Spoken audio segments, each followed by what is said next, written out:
Being a fan of the Pokémon anime, there's a few hardships you have to deal with. You have people who think the show isn't a real anime for reasons of varying stupidity, folks who dunked on Ash until he left, then started praising the kid like they hadn't stopped watching decades ago. But the big one, the fact the Japanese version will seemingly never be legally available in the West. Whether or not that's changed by the time you're watching this, the fact stands, we went through an entire era where we didn't get that. Pokemon's always marching to the beat of its own drum. Tons of anime have the Japanese version at the ready nowadays, and sometimes that's all you get. Even Pokemon's toyetic cousins have caught on in some form. Beyblade, Metabots, Digimon, even some old 4Kids bedfellows like Sonic X, Shaman King, and Yu-Gi-Oh! All that said, Pokemon still got weird with this. They were probably one of the first guys to tease the prospect of a Japanese release. So I'm going over all the times I can think of where the Japanese anime was acknowledged, via theme songs, episodes, movies, whatever fits my personal criteria.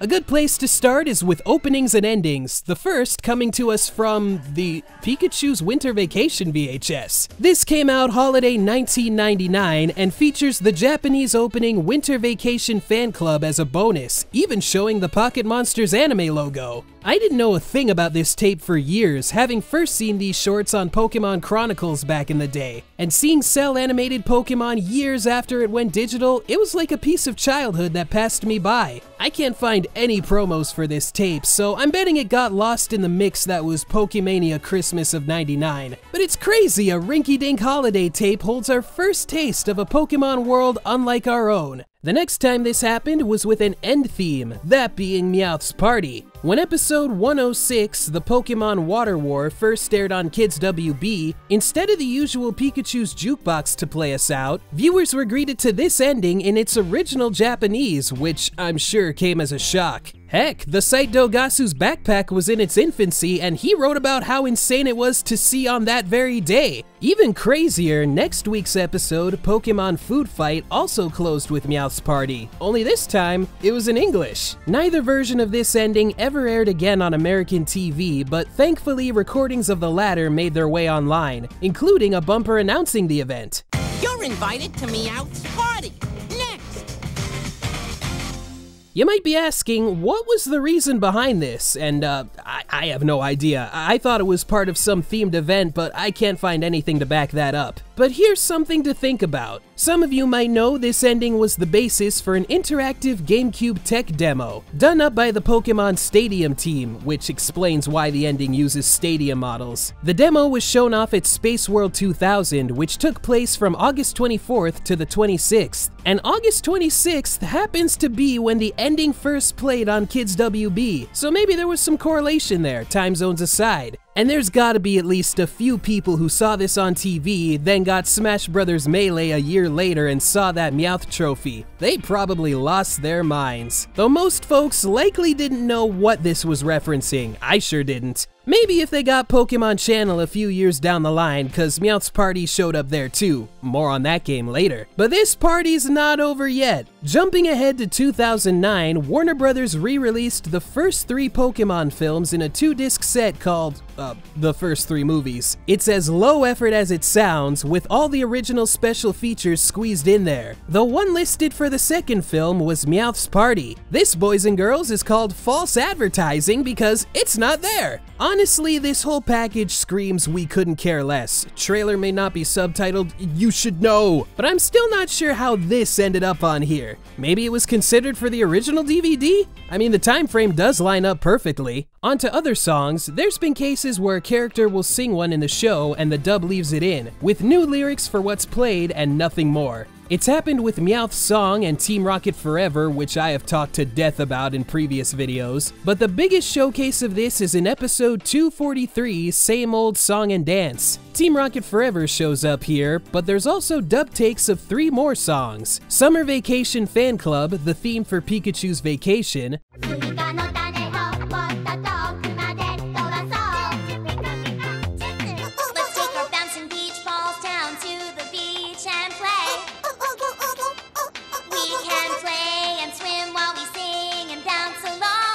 Mama's Dear Pokemon from the Pikachu's Rescue Adventure soundtrack,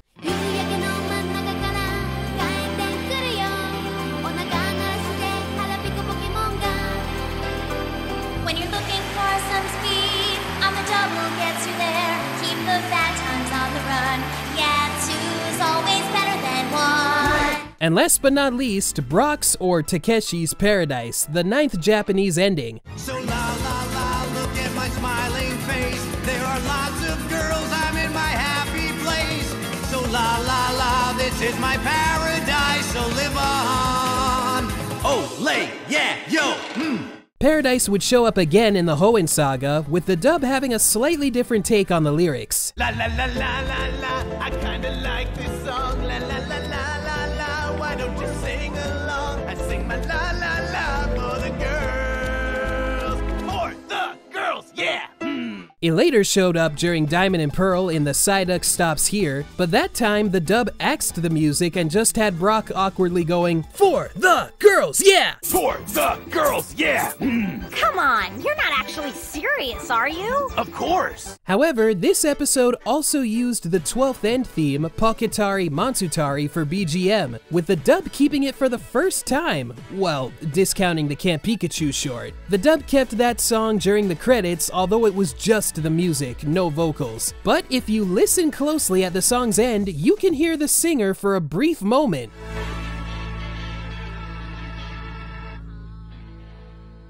When I was a kid, it drove me up the wall hearing that. I thought, is that a person honking or something? What is that noise? And now you know too. The dubs kept lots of instrumentals for openings and endings over the years, but that's a more notable example. Years later, during the X and Y series, we also got Squishy's song, or Puni-chan's song. Bonnie sings it in a few episodes, and the dub left all cases of it intact, but again, there's no full version. And in the last 2 movies, we had Team Rocket's Sailor song and the Song of Zarude. Quick little numbers the dub kept in full. I think the only case of an opening/ending being fully translated is with one of the show's defining songs, Type Wild. The kicker, it wasn't made for us, rather for the TV Tokyo program Pocket Monsters Encore, which reran old episodes from 1999 to 2002. Info on this show is pretty poorly documented, but I do know they had a recurring segment called Pokémon de English, which played at the end of a show, and it was later compiled onto rental VHSs and DVDs. This segment gave Japanese audiences a glimpse of Pokémon's English dub, and taught them some basic English words and phrases. They also had new dialogue from the show's cast in both languages. We may not get a full version of Takeshi's Paradise, but we do have Eric Stewart's Brock singing the alphabet.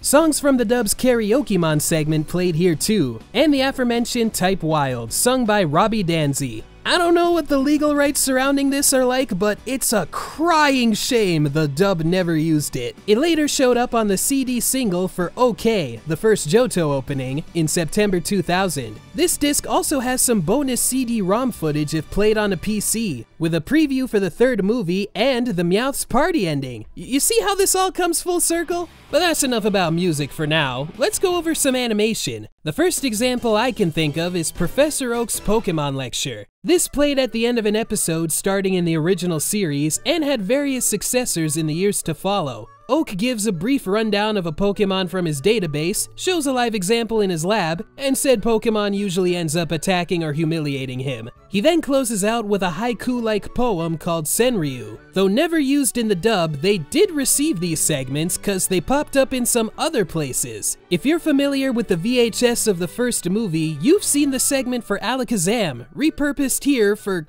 kicks, I guess. Here, Oak tells you what the tapes got in store, and that there's a preview of the next movie at the end, boasting you don't need to be a psychic Pokemon to see into the future, tying it back to Alakazam. This had little 5-year-old me enthralled. I would have loved Oak's lecture if they dubbed it. It's also dubbed canon that Pikachu's Vacation is his favorite mini-movie. Info only VHS owners would ever know. Footage of the segment also appeared in Pikachu's jukebox for the song What Kind of Pokemon Are You? And was used in promos for Kids WB's Top 20 Pokemon Countdown in 1999. In 2002, a lecture on Entei was briefly used in a promo CD-ROM for Ruby and Sapphire released in the UK, but the comparative gold mine is on the promo VHS Pokemon Insider from 2001. This mainly promoted the Entei movie, but 3 dubbed Oak lectures can be found here for Slowpoke, Starmie, and Marowak. All text is scrubbed out, save for height and weight, which still use the metric system, and while the title and poems are omitted, the music for them still plays here. There's also a preview for the Pikachu and Pichu short that's completely undubbed, leaving the Japanese Pokémon voices intact.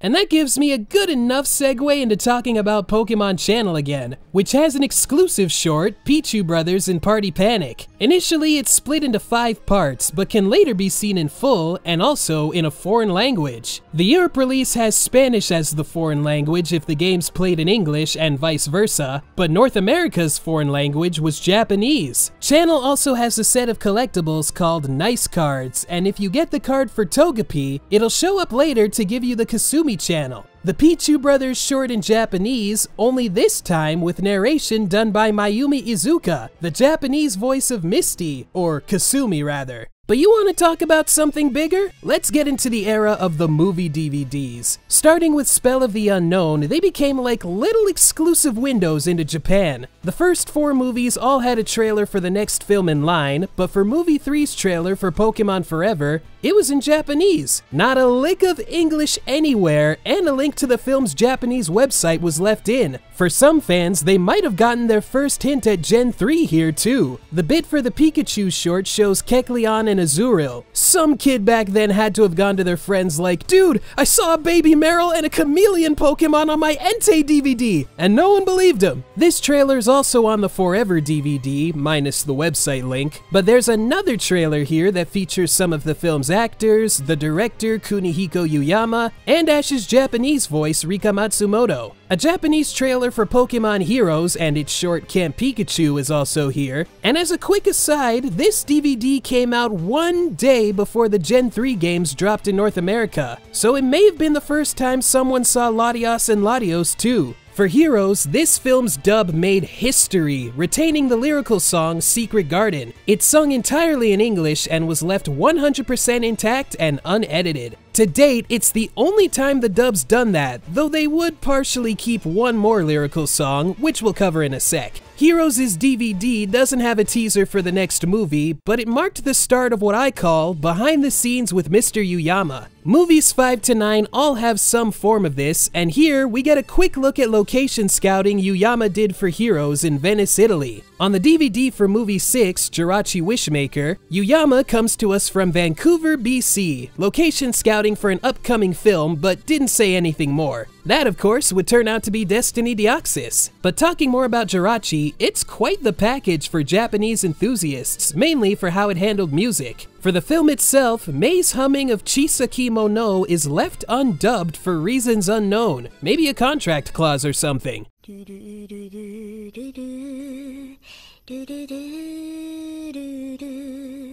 And that beautiful song is partially kept in Japanese during the credits, mixed in with the English equivalent Make-A-Wish, and turns into a bilingual duet by the end. Don't quote me on this, but I don't think any dub has ever done that to this day. None that I can think of. And if you wanted to hear the original in full, well, the DVD's got a music video featuring the singer Asuka Hayashi. Side note, I can't believe that girl was only 14 when she sang this. What a talent. And of course, there's also the short Gotta Dance, which has an adaptation of Hoen's second end theme, Polka Odoka. It only covers the first verse, though if you want to hear what a full version might have sounded like, with approval from the dub's lyricist I might add, I got you covered. This short also had an end theme the dub didn't keep, but you see these little drawings here? That's fan art from Japanese kids. When a new movie drops, Pokemon publisher Shogakukan has affiliated magazines hold illustration contests, and the winners get their art shown off during or after the credits. All other times this has happened, the dub has gotten rid of it, so why'd they keep it here? Seeing these as a kid, I had no idea what they were even for. What possessed them to get so cool with this movie's release? The world may never know.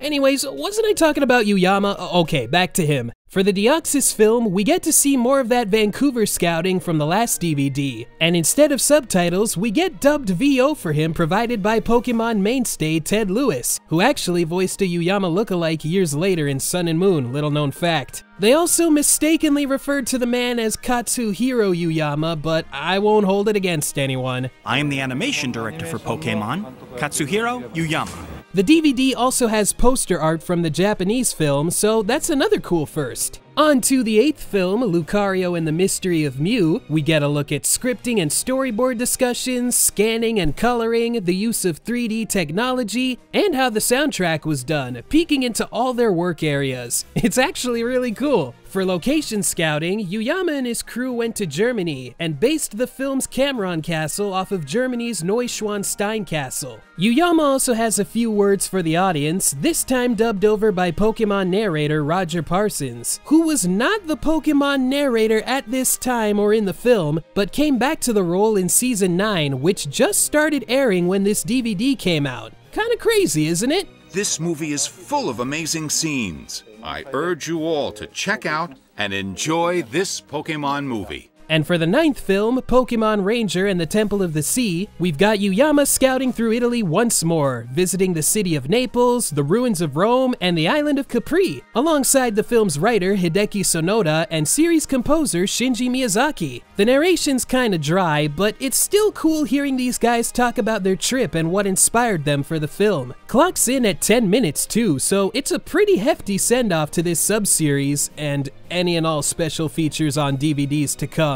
You won't find these on reprints either, only the originals. Now we get into the late 2010s and early 2020s, and things got real interesting here. Pokemon's online presence got a lot more prominent around this time, and in 2018 they made a handful of tweets with "News from Japan" in all caps, where they retweeted movie trailers from the show's Japanese outlets. The first time this happened was on New Year's Eve, when they shared the first Mewtwo Strikes Back Evolution teaser, and the other 2 times were for the Secrets of the Jungle movie. Seems like there was another time they retweeted something pertaining to Evolution, but whatever they retweeted has since been deleted. But staying on Evolution, this got the most flabbergasting publicity when in June 2019, Anime Expo announced an exclusive screening at the convention, and later confirmed it was in Japanese. Not only did this mark series history, the first time the Japanese anime was officially shown in the US, it was also the world premiere of the film itself. It hit Japanese theaters on July 12th, but Anime Expo aired it on the 4th, and they made sure you knew this was a big deal. Marking their overseas convention debut, the film's directors Motonori Sakakibara and Kunihiko Yuyama were there, alongside Rika Matsumoto. Admission was free with an Anime Expo ticket, but you had to register for a wristband in advance to attend. When registration went live at 6 p.m. Pacific time, it only took 22 minutes for them to sell out. Yeah,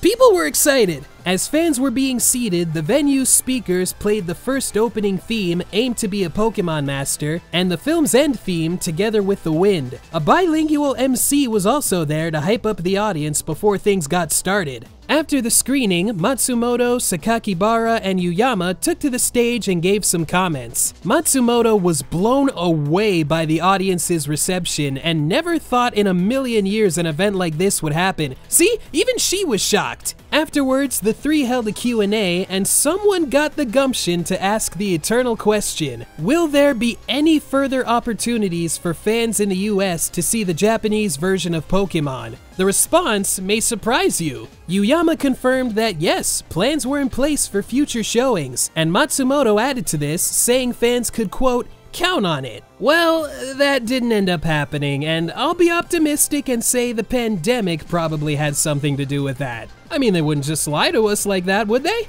Anyways, when Evolution dropped on Netflix in 2020, it had a Japanese language option for the first and so far only time in series history. However, this isn't the original version. The Japanese audio was matched to the dub, and there's a few things missing, like an opening logo, some replaced songs, etc. Still, that was pretty momentous, and some folks thought the next film would have the option too, but like I said, that didn't happen. But they're still letting us know the Japanese version is out there. I won't dwell on this too long, but how they're doing it now is getting a little annoying. The fact of the matter is, they're spoiling the show. The first couple times weren't so bad. When Ash won the Alola League in Sun and Moon and captured a Dragonite in Journeys, the news spread like wildfire online. even to outlets who couldn't care about the show on a good day. Pokemon's English Twitter page made some tongue-in-cheek tweets the days they happened, but didn't spoil it outright. Nah, they pulled out the big guns when Ash became world champion in November 2022. They didn't sugarcoat it and beat all the fansubbers to the punch. Mere minutes after the episode aired in Japan, they just said, "Ash won!" And there was a fair bit of ire from fans, especially ones following the dub. It's one thing to get spoiled by random people online, but from the official page, that's something else. And a lot of folks pointed out that there's no legal way to watch the Japanese version, further rubbing salt in the wound. In December, the Japanese trailer for Ash's epilogue and Pokemon Horizons was posted to the English YouTube channel with subtitles. Later, in March 2023, they uploaded 2 more subbed Horizons trailers, and it had some people thinking we might finally get an official simulcast, but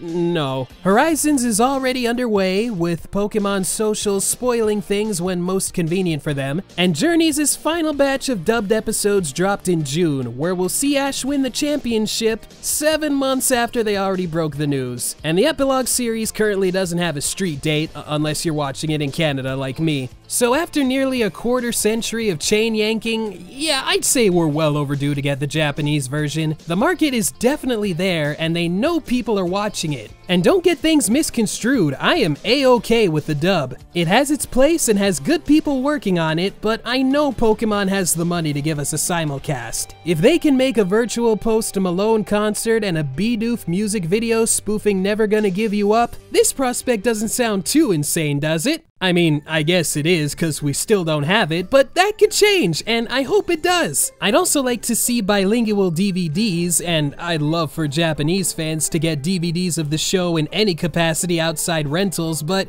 one problem at a time. Anyways, I just want to say thanks for watching, everybody. If you enjoyed, feel free to give this video a like, share with a friend, subscribe, check out my social media pages, and if you want to see videos like these before they go public, feel free to check out my Patreon page. You'll also get behind-the-scenes blogs and verbal shoutouts at the end of videos. Speaking of, I'd like to give a shoutout to Lars Niswant. Thanks again for your support, dude. And if any of y'all are still here, feel free to check out the videos I got on screen. I enjoyed making them. Hopefully you'll enjoy watching them. And with all that said, I'll see you all next time for another installment in this month of Pokemon. Catch you later!